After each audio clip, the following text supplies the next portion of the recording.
বুড়িয়েৰ সাধু। কুঁৱৰীৰ সাধু। এক ৰজাৰ দুজনী ৰাণী আছিল। তেওঁলোক দুয়ো গৰ্ভৱতী হ'ল। এদিন দুয়ো ৰাণীৰ সন্তান উপজিল। বৰ ৰাণীয়ে এটি ল'ৰা আৰু সৰু ৰাণীয়ে এটা ঔটেঙা পালে। সৰু ৰাণীয়ে তেওঁৰ ঔটেঙাহে এটা উপজিল দেখি বৰ বেজাৰ পাই তাক চোৱা পাতত দলিয়াই পেলাই দিলে। কিন্তু দেখা গ'ল দিনো ৰাণীয়ে কাম কৰিবৰ আৰু শুবৰ সময়ত সেই ঔটেঙাটো বাগৰি আহি ৰাণীৰ ওচৰ পাইহি। ৰাণীয়ে তাক দলিয়াই পেলালেও সি আকৌ বাগৰি ৰাণীৰ কাষ পাইহি। এদিন ঔটেঙাটো দুপৰীয়া মানুহ দুনুহ নোহোৱা সময়ত বাগৰি গৈ নৈৰ ঘাট পাই তাতে অলপ ৰৈ আছিল। সেই সময়ত ৰজাৰ কোঁৱৰ এজনে সেই ঘাটৰ অলপ আওহতীয়া ঠাইত বহি বৰশী বাই আছিল। কোঁৱৰে লক্ষ্য কৰি দেখিলে যে ঔটেঙাটোৰ ভিতৰৰ পৰা এজনী দীপলি সুন্দৰী কন্যা ওলাই নৈত গা ধুই আৰু ৰূপেৰে চাৰিওদিশ উজ্জ্বল কৰি চুলিগছা ৰ'দত শুকুৱাই লৈ আকৌ ঔটেঙাটোৰ ভিতৰত সোমাই বাগৰি বাগৰি মাকৰ ঘৰলৈ উভতি আহিল। ৰজাৰ ল'ৰাই কন্যাজনীৰ ৰূপ দেখি মুখ হৈ ঘাটতে বৰশী পেলাই থৈ ঘৰলৈ গুচি আহি ৰোষ ঘৰত সোমাল। ইফালে কোঁৱৰৰ বাপেক মাকে নেদেখি বিচাৰি চলাচ লগাই শেষত ৰোষ ঘৰত শুই থকা দেখা পালে। কি হৈছে বুলি তেওঁলোকে কোঁৱৰক সুধিলত কোঁৱৰে ক'লে যে অমুকা ৰজাৰ ঘৰত এটা বাগৰি ফুৰা ঔটেঙা আছে, সেই ঔটেঙাটোৰ সৈতে মোক বিয়া দিব লাগে। ৰজা ৰাণীয়ে প্ৰথমে সেইটো হাঁহি উঠা অসম্ভৱ কথা বুলি কোঁৱৰক বুজাবলৈ ধৰিলে, কিন্তু কোঁৱৰে নুশুনিলে। কোঁৱৰৰ খটবান এৰাব নোৱাৰি বাপেকে ৰজালৈ সেই বাতৰি দি ঔটেঙাৰে সৈতে নিজৰ কোঁৱৰৰ বিয়াৰ প্ৰস্তাৱ কৰি পঠিয়ালে। ঔটেঙাৰ মাক ৰাণীয়ে সেই কথা শুনি কান্দি কাটি ক'লে যে মোক কিয় এইদৰে লাজ দিব লাগিছে। কিন্তু শেষত তেওঁ এৰাব নোৱাৰি সেই কথা মান্তি হৈ ঔটেঙাটো ধুৱাই পখলাই কোঁৱৰৰে সৈতে তাৰ বিয়া দিলে। বৰ ধুমধাম কৰি কোঁৱৰে ঔটেঙাক বিয়া কৰাই দোলাত তুলি আনি নিজৰ ঘৰ পোৱালেহি। ৰজাৰ কোঁৱৰে ঔটেঙাৰ সৈতে একেটা শুৱনি ঘৰতে থাকিল। ৰাতি কোঁৱৰে খাবলৈ মাকে যি ভাত পঠিয়াই দিয়ে তাৰ এভাগ কোঁৱৰে খায় আৰু এভাগ থৈ দি শুই থাকে।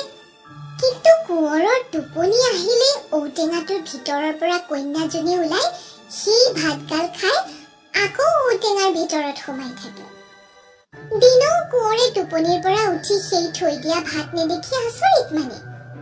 কোঁৱৰে ইয়াৰ কাৰণ বুজিব নোৱাৰি মনত সদায় দুখ কৰি আমন জিমনকৈ বহি থাকে। এদিন এজনী মগনীয়া বুঢ়ী কোঁৱৰৰ ওচৰত চাউল মাগিবলৈ আহিছিল। বুঢ়ীয়ে কোঁৱৰক আমন জিমনকৈ বহি থকা দেখি সুধিলে, বোপা, তুমি দেখোন মন মাৰি বহি আছা। তুমি বিয়া কৰিলা, কিন্তু ক'তা? আমি দেখোন বোৱাৰীক দেখাই পোৱা নাই। বুঢ়ীৰ কথা শুনি কোঁৱৰে আগৰ পৰা গুৰিলৈকে তাইক সকলো কথা ভাঙি ক'লত বুঢ়ীয়ে মাত লগালে, বোপা, ঔটেঙাটোৰ ভিতৰতে কুঁৱৰী আছে।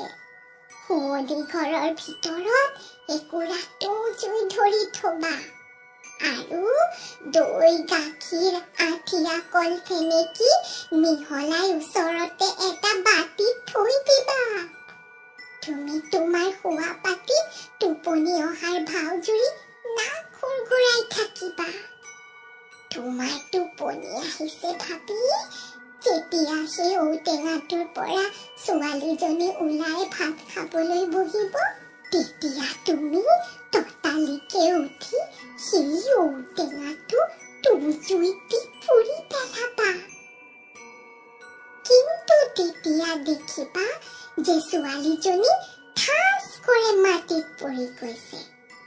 তেতিয়া লৰালৰিকৈ সেই বাটিৰ পৰা দৈ গাখীৰ আৰু আঠিয়া কল আনি তাই মূৰত ভৰণ দিবা। দিলেই তাই জ্ঞান পাই উঠি বহিব।